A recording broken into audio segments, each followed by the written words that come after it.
I have a little bit of film in me still. That nostalgia of editing film, I would love to edit film one more time.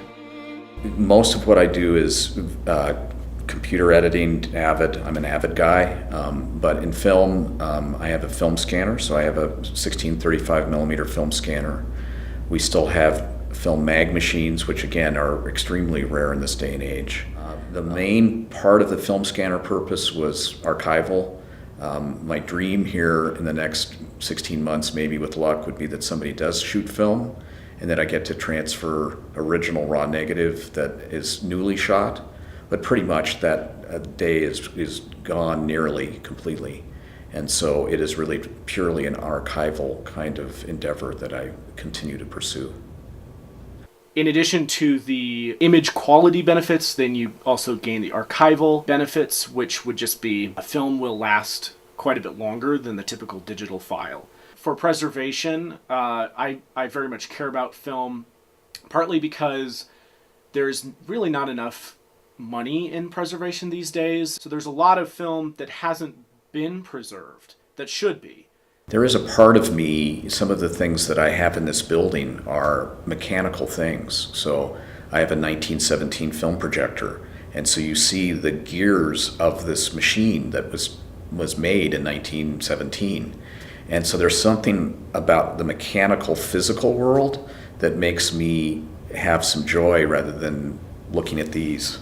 Digital technology is in a lot of ways here to help restore. Especially there's a lot of power in the digital sphere for restoration purposes. There's a lot of stuff that you can only see on 35 millimeter. There's a lot that's kind of different about the prints that you run on 35 millimeter. For me, it's something where I like seeing, notes that people kind of make on things or the markings, not necessarily that will show up on screen, but kind of that are just there for the other projectionists.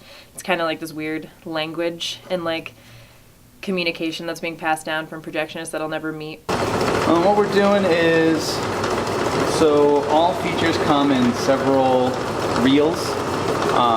Each reel, it goes to approximately 20 minutes, between 15 and 20 minutes depending. So what you have to do is you have to check through all the reels and make sure that there's no problem with the print, or else it's going to be a big pain in the ass to project.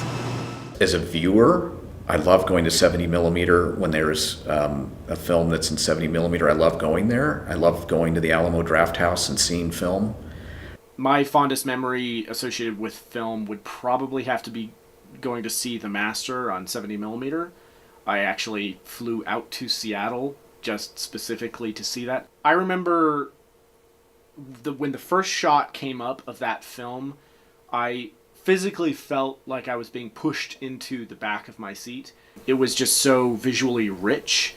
There was so much detail to the image, but also so much color and light. I think there's a lot of people that care a lot about seeing stuff on film still. We have a huge, following of people, like an audience at the Alamo that they'll just come see whatever just because it's on film. And I think it is because of that, there's like an exclusivity to it. So you feel like you're getting something kind of special. I think that when you see a big 70 millimeter Technicolor film, if you could see that would be an experience, because that isn't what digital is.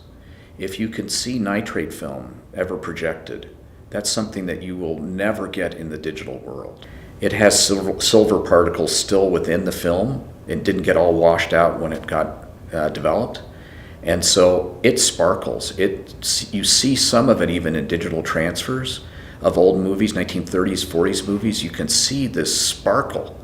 But to see film, a nitrate projection is, for a true connoisseur, is really something that you should care about. It really is something that you won't see ever in digital, and it has some legs to it. These cigarette burns, that's the cue to switch reels.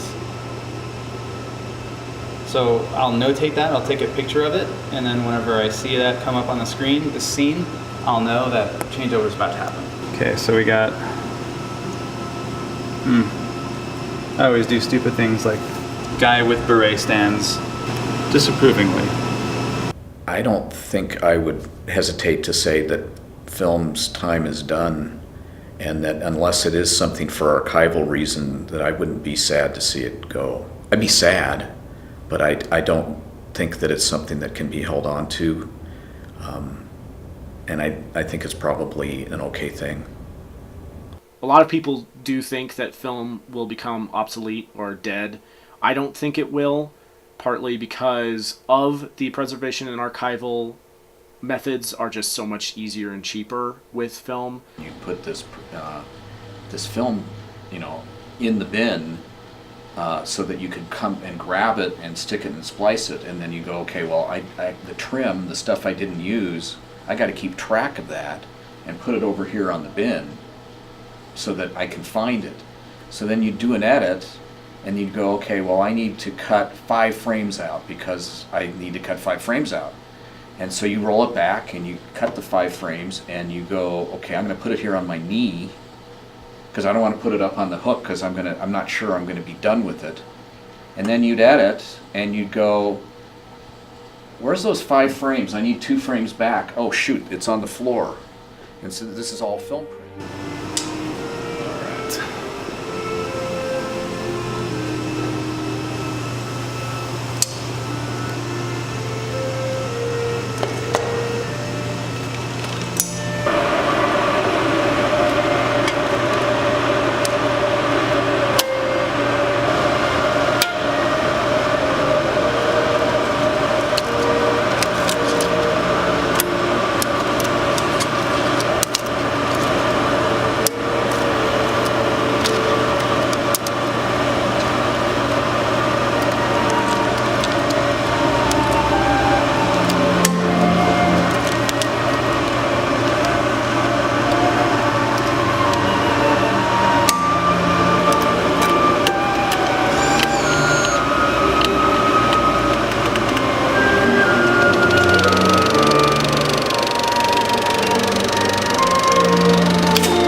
Can help film remain viable by shooting it. So if you want to save film, go shoot film, and then figure out what to do with it, how to edit it or transfer it and do what you want to do with it.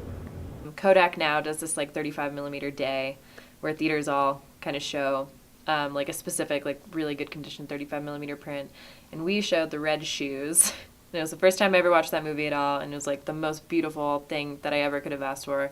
But after the movie, just like the whole crowd, like no one wanted to leave and everyone wanted to talk to our programmer and our projectionist. And that was like a moment for me where I like, I was hoping that like myself and my team and everyone that worked here could just like take a minute and feel so good about the fact that we're able to like bring that experience back to people.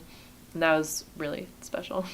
I think there's always this intrigue about using a technology. I mean, there's some increasing use of both film and, for instance, Polaroid stills.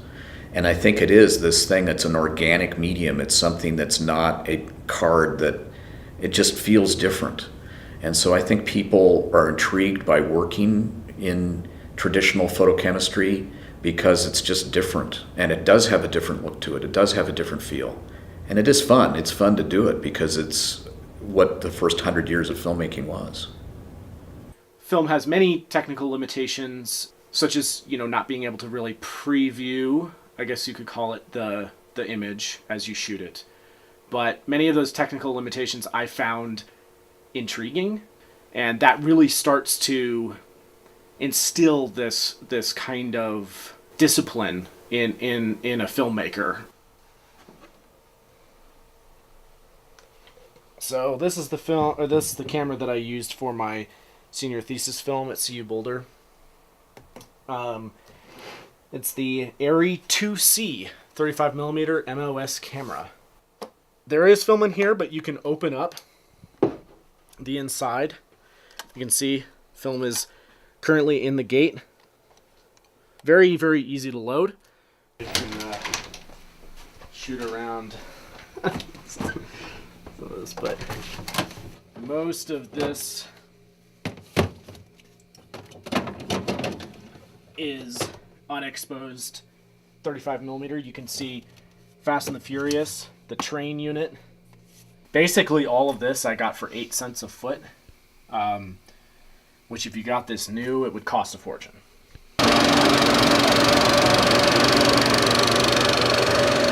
How long more? 45 an hour? No, I didn't drink that shit black, Nick. I gotta dump in the milk. It's the only way I can cut. You know, a lot of the reason that I like working in this business was because of my connection with my father. My father was the one place you could mix film between Chicago and Los Angeles in the time that the only thing you could do is mix in film. So part of my love for film is my love and respect for my father.